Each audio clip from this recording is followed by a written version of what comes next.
నారా లోకేష్ చంద్రబాబు నాయుడు గారి తనయుడు.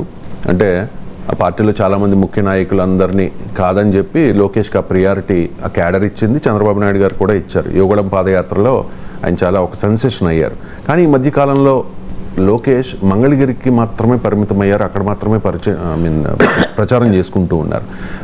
ఈ కూటమి సభల్లో కానీ లేకపోతే నేను మేనిఫెస్టో విడుదల కార్యక్రమంలో కానీ ఎక్కడ లోకేష్ కనిపించలేదు సార్. ఎందుకు లోకేష్ సైలెంట్ అయినట్టు? సైలెంట్ అయ్యారా? చంద్రబాబు నాయుడు సైలెంట్ చేశారా? సైలెంట్ చేశాడా, అవుతాడా సైలెంట్? ఇప్పుడు కాదు, ఎప్పుడు కాదు. అవునన్నా కాదన్నా తెలుగుదేశానికి వారసుడు లోకేషే. ఎందుకంటే ఈ ప్రాంతీయ పార్టీలన్నీ అలాగే ఉంటాయి, కొత్త రకంగా ఉండవు. అందువల్ల ప్రాంతీయ పార్టీలలో వారసత్వ రాజకీయాలు సహజం. అయితే మీరే కాదు, ఆంధ్రప్రదేశ్ రాష్ట్ర రాజకీయాల్లో ఇది ఒక చర్చనీయాంశమైంది. ఎక్కడ లోకేష్ మాట్లాడింది పేజీ వల్ల కనబడవు, తెలుగుదేశం అనుకూల మీడియాలో కూడా ప్రముఖంగా ఉండవు, ఆయన సభల్లో ఎక్కడ ఉండడు. ఈవెన్ నిన్న మేనిఫెస్టో విడుదలప్పుడు ఉన్నాడా? లేడు కదా. So something might be behind it అనే క్వశ్చన్ అనుమానం రాదు. మరి ఏమై ఉంటుంది? ఒక పాసిబిలిటీ ఏంటంటే పవన్ కళ్యాణ్ ప్రొజెక్ట్ చేయడం అనేది ఇప్పుడు టీడీపీకి అవసరం. ఎందుకంటే ఈ ఎన్నిక ఒక రకంగా పవన్ కళ్యాణ్ ఎన్నిక. ఈ deserves the credit for that. ఎందుకు? పవన్ జనసేన గనక టీడీపీతో చేరి ఉండకపోతే, ఒకవేళ వైసీపీ వ్యతిరేక ఓటు చీలకూడదు అన్న బలమైన నరేటివ్ పవన్ కళ్యాణ్ పార్టీ శ్రేణుల్లోకి జనంలోకి తీసుకెళ్ళకపోతే, రాజమండ్రి సెంట్రల్ జైలుకు వెళ్ళి చాలా క్లిష్టమైన సమయంలో చంద్రబాబు నాయుడుకు అండగా పవన్ కళ్యాణ్ ఉండి ఉండకపోతే ఇవాళ ఈ ఎన్నిక ఇంత రసవత్తరంగా ఉండేదే కాదు. ఈ ఎన్నిక ఫోర్గాన్ కంక్లూషన్ అయ్యేది, క్లీన్ స్వీప్ అయ్యేది, వైసీపీ గెలిచేది. సో ఈ ఎన్నిక ఇంత ఉత్కంఠమైందంటే the single man responsible is Pawan Kalyan. So అందువల్ల పవన్ కళ్యాణ్కు ప్రాధాన్యత ఏమాత్రం తగ్గినా, ఇంగ్లీష్లో ఒక ఈడియం ఉంది, అప్సెట్ ద ఆపిల్ కార్ట్ అంటారు, అంటే తలకిందులు అయిపోతుంది. అందువల్ల లోకేష్ను ప్రొజెక్ట్ చేసి అదేదో పవన్ కళ్యాణ్కు పోటీగా రేపు రాబోయే చంద్రబాబు నాయుడు ప్రభుత్వంలో పవన్ కళ్యాణ్ కాదు నెంబర్ 2, లోకేషే నెంబర్ 2 అవుతాడన్న సంకేతం పంపడం కూటమిలో చాలా ఇబ్బందులకు కారణమవుతుంది. ఇప్పటికే జనసేన తక్కువ సీట్లు తీసుకున్నదని, జనసేన అభ్యర్థులుగా టీడీపీ వాళ్ళే ఉన్నారని, పవన్ కళ్యాణ్ చంద్రబాబు నాయుడుకు దత్తపుత్రుడని, పవన్ కళ్యాణ్ కాపు ఓట్లను తీసుకెళ్లి చంద్రబాబు నాయుడు దగ్గర పెట్టాడని, ఇన్ని రకాల దాడులు ప్రత్యర్థుల నుంచి వస్తున్న సమయంలో మళ్ళీ లోకేష్ను కూడా ఈక్వల్లీ ప్రొజెక్ట్ చేస్తే పవన్ కళ్యాణ్ ప్రొజెక్షన్ తగ్గడానికి స్కోప్ ఉంటుంది.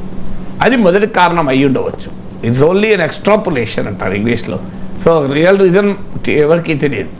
రెండో పాసిబిలిటీ, నరేంద్ర మోడీ దేశమంతా తిరిగి ఏం చెప్తాడు? పరివారవాది, బేటా బాప్ అని తిరుగుతూ ఉంటాడు. 2019 ఎన్నికల్లో ఆంధ్రప్రదేశ్లో కూడా విమర్శించారు చంద్రబాబు నాయుడు. ఇప్పుడు అక్కడ చంద్రబాబు నాయుడు పక్కన లోకేష్ స్టేజ్ మీద ఉంటే మోడీ వచ్చి పరివారవాది బాప్ और బేటా అని అంటే ఎట్లుండే చెప్పండి. సో అనడు. ఆంధ్రప్రదేశ్ వచ్చారు కదా, మౌనంగా ఉండొచ్చు. సో కేటీఆర్ అన్నాడా లేదా? దేవగౌడ కుమారస్వామి అన్నాడు, ఇప్పుడు బేట్ और బాప్ ఎన్డీఏ మే హై, ఓ అలగ్ బాత్ హై. సో ఇప్పుడు ఉత్తరప్రదేశ్పై ఏమంటాడు? బాప్ और బేటా అంటాడు. కాశ్మీర్పై బాప్ और బేటా, బాప్ और బేటీ అంటాడు. సో ఇలా దేశమంతటా తిరిగి తమిళనాడుపై బాప్ और బేటా అంటాడు. సో ఇక్కడ ఆంధ్రప్రదేశ్కి వచ్చే వరకు చంద్రబాబు నాయుడు లోకేష్ వేదిక మీద ఉంటే మోడీ బాప్ और బేటా సిద్ధాంతం అనేది మాకనే అవుతుంది. సో అదొక కారణమా మరి పరివారవాది అని? మూడో పాసిబుల్ కారణం, మంగళగిరిలో గెలవాలి కనుక అక్కడే ఫోకస్. కానీ మంగళగిరిలో గెలవటానికి అసలు రాష్ట్ర రాజకీయ డిస్కోర్స్లో లేకుండా వెళ్ళాల్సిన అవసరం లేదు కదా. మంగళగిరికి ఇప్పుడు పిఠాపురం ఎన్నిసార్లు వెళ్ళాడు పవన్ కళ్యాణ్? రాష్ట్రమంతా తిరుగుతూ కూడా పిఠాపురం చాలా ఎక్కువ కేంద్రీకరణ చేస్తున్నాడు కదా. అలా చేయొచ్చు, అది పెద్ద సమస్య కాదు. బట్ మోస్ట్ ప్రాబబ్లీ ఈ రెండు రీజన్స్ బలమైన రీజన్స్ కావచ్చు. మూడోది, ఈసారి ప్రభుత్వం చంద్రబాబు నాయుడు నాయకత్వంలోనే ఉంటుంది అనేది టీడీపీ ప్రొజెక్ట్ చేయదలుచుకున్నది.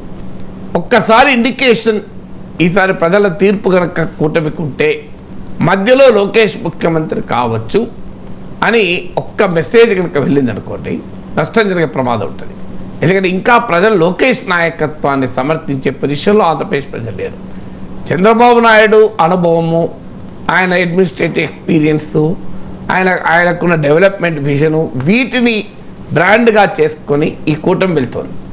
ఈ బ్రాండ్ చంద్రబాబు బ్రాండ్ కాస్తంత డైల్యూట్ అయ్యి అందులో కాస్తంత లోకేష్ బ్రాండ్ కలిసిన కూటమి నష్టం జరుగుతుంది. బహుశా ఆ నష్టం జరగకుండా ఉండేందుకు ఈ ఎత్తుగడగా వ్యూహాత్మకంగా ఉండవచ్చు.